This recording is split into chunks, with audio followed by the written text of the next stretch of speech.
Welcome to Dajobnik. You know, I've been seeing you here year after year, but this year it's different. Each year you come here to express your solidarity with the State of Israel, the solidarity of the diaspora with the Jewish state. But this year, that solidarity is particularly important because it's an expression of unity between the Jewish people and the Jewish state, between so many of our friends around the world and the great trial that we are faced with today. We have faced an attack of savagery that is unparalleled since the Holocaust. We haven't seen such cruelty directed against the Jewish people since the Nazi genocide. We've seen children murdered in front of their parents, parents murdered in front of their children, women raped and beheaded after being raped. We've seen youngsters burned alive in death pits. We've seen mothers and babies kidnapped by these monsters. We've seen them rejoice over this savagery, something that even the Nazis refused to publicize. But they came in, these killers, with GoPro cameras to proclaim to the world, to their people, what kind of cruelty and what kind of inhumanity they were capable of. With fiendish glee, they showed this murderous, horrible action that puts us in front of a huge challenge. And our challenge and our goal can be summarized in two words: total victory. Total victory against these savages. It's not just our battle. It's not just our battle, it's the battle of civilization against barbarism. Because if Hamas gets away with this, if the axis of evil and terror that Iran dominates in this world, or seeks to dominate, the Middle East, it will expand everywhere. And so this is a battle that is important for Israel's future and our survival, but it's also critical for the future of civilization. So we set a goal, total victory. And that goal has three missions. One, to destroy Hamas. Second, to free our hostages, all of our hostages. And third, to ensure that Gaza no longer poses a threat to Israel. Now, when we set out to do this, even our best friends said to us, can't be done. They said, could be done. They said, well, you know, if you go into a ground operation, you run into horrible risks. If you go into Gaza City, you're going to go into horrible risks. If you go into Shifa Hospital, you're going to have to kill all the patients. You might kill all the patients and all the doctors and so many civilians. None of that happened. They said if you go into the tunnels, and these are experienced people who were thinking about the best thing that they could offer us, the best advice they could offer us. They said if you go into the tunnels, these are death traps that are impossible. Our soldiers are in the tunnels. Our brave soldiers are in the tunnels demolishing the infrastructure of these killers. They're doing things that were unbelievable. And they're doing so in exemplary action. We're doing that in standards that no army has applied. It's not only I who say this. You should read the words of Colonel John Spencer. He's the head of urban warfare at West Point.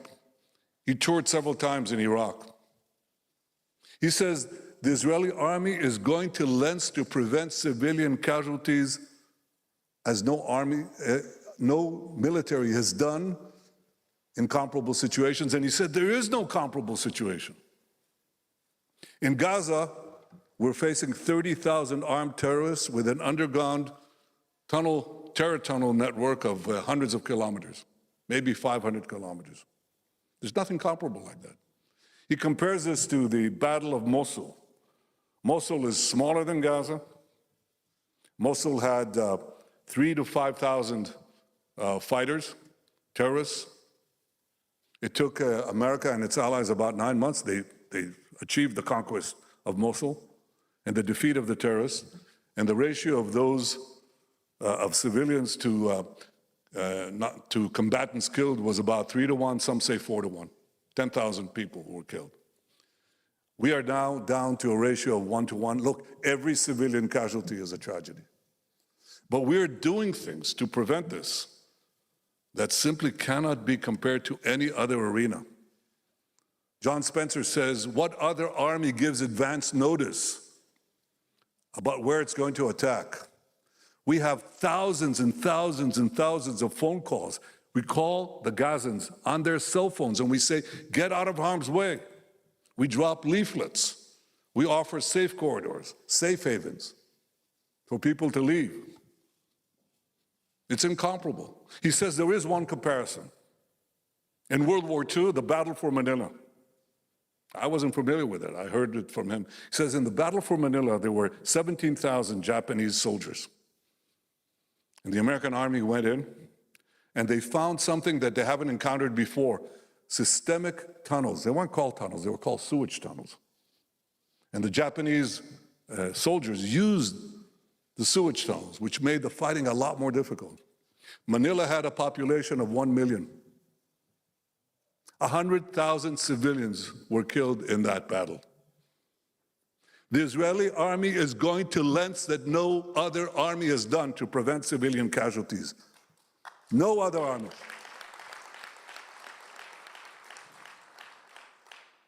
Of course, this doesn't prevent the vilification of Israel. This doesn't prevent the horrible slurs and slanders and lies that are hurled against the Jewish state and the Jewish army. I mean, this is incredible. They took us to this farce in The Hague. South Africa accuses us of genocide. Can you imagine? South Africa accuses us of genocide when we're doing everything but genocide against a genocidal foe. And this is repeated, sometimes by world leaders.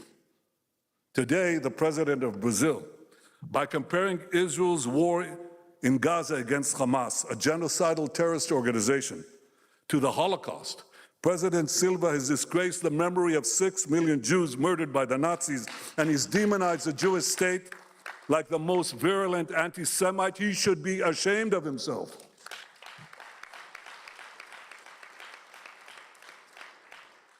You know, we often speak about the history of anti-Semitism. And we say, how could those lies that were leveled against the Jewish people, these extraordinary falsifications, these unbelievable diatribes that had no basis in fact, how could they have been believed by so many? But that's exactly what's happening today in the case of Israel. The vilifications, diatribes, and lies leveled against Israel are believed by many, but I have to say also there are many who don't believe them and stand by us, beginning with the United States of America and the broad segments of the American public. Yes, there are some who joined the demonstrations. The most absurd thing is gays for Gaza. Have you seen this? I mean, you don't want to be gay in Gaza. You don't want to. You can't talk about human rights and talk about the Hamas regime, this monstrous entity that executes anybody who disagrees with them. They are now, as we are making every effort to get civilians out of harm's way, Hamas is doing every effort to keep them in harm's way. And when we provide safe corridors and the Gazans begin to move there, they try to stop them at gunpoint. And when they can't stop them at gunpoint, they stop them with gunfire. To identify with Hamas and to hurl these lies at Israel is to side with the barbarians. But I want to tell you, none of this will stop us. None of this will stop us. None of it. We're committed to total victory, and total victory means the release of the hostages. This is not something that is simple. It's very hard. I'm not sure that any government has faced quite such a predicament. It has horrible dilemmas. The release of hostages is an imperative in the Jewish tradition, but it puts decision makers in very difficult situations. You know, when you're young and you're a soldier in a special unit, you don't quite understand that, because I've had my own personal experience. This has accompanied me in my life. I was wounded in the rescue of hostages from a hijacked Sabina airplane. My older brother, Yoni, died while leading the Entebbe rescue of 103 Jewish hostages. Recently, we achieved the release of 110 hostages. That's a very important number. It's not enough.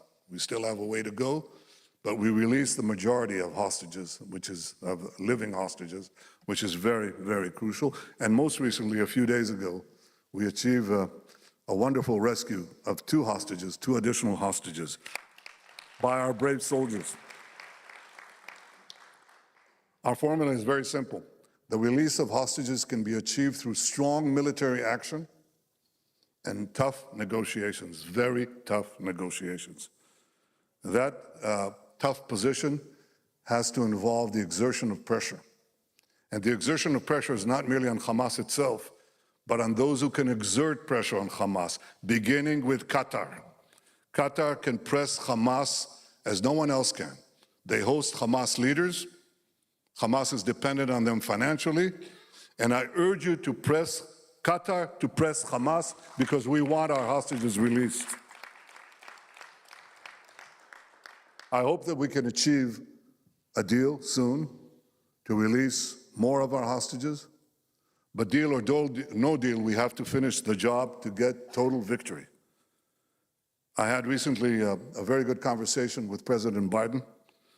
I very much appreciate the support that he and the US government have been giving us since the beginning of the war.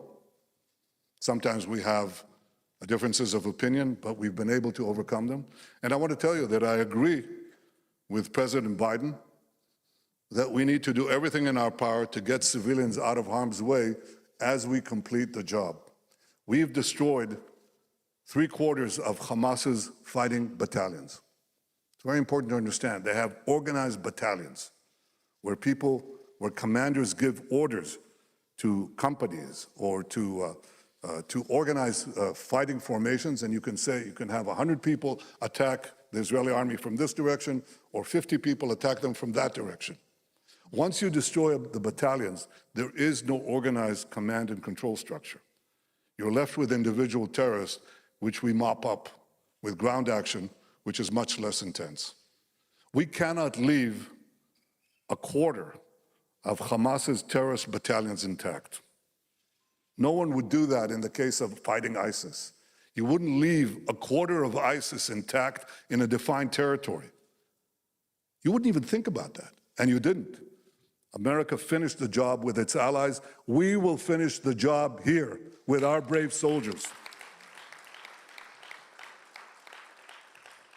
And we will make sure that the civilian population has a way to get out of harm's way, to safe corridors and to safe zones. I hope we can also reach an understanding on the day after Hamas. But here's the critical thing. The day after Hamas is the day after Hamas is destroyed. The emphasis is on after Hamas is removed from the scene.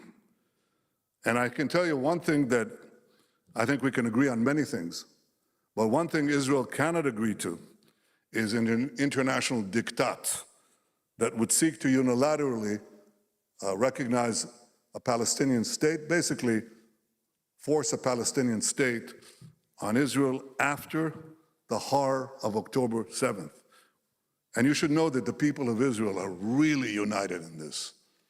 I brought today a resolution before the government. I want to read it to you. Israel utterly rejects international diktats regarding a permanent settlement with the Palestinians. A settlement, if it is to be reached, will come about solely through direct negotiations between the parties without preconditions. Israel will continue to oppose unilateral recognition of a Palestinian state. Such a recognition in the wake of the October 7th massacre would be a massive and unprecedented reward to terrorism and would prevent any future peace agreement. This passed unanimously in the government today. It will pass tomorrow in the Knesset, I think with an overwhelming majority. And I hope that the conference can consider adopting this statement as well. This will send a message of unity. Unity inside Israel, unity outside Israel, unity between us. And I have to tell you again, you can see this when you go outside. You can see that in the taxi cabs. You can see it if you walk into a restaurant or in the lobby of a hotel where you're staying at. Israel is united as never before. The army is united as never before. The public is united as never before. And we are united with you for one thing: total victory. Total victory will give us security. Total victory will give us peace and an expansion of the peace with our Arab neighbors. And total victory will ensure our future. Thank you, friends. Thank you, the Conference of Presidents. Thanks for watching. Drop a comment below. Don't forget to like, share, and hit subscribe to stay updated with our latest content. Until next time, stay informed and inspired. This is Dejobnik signing off.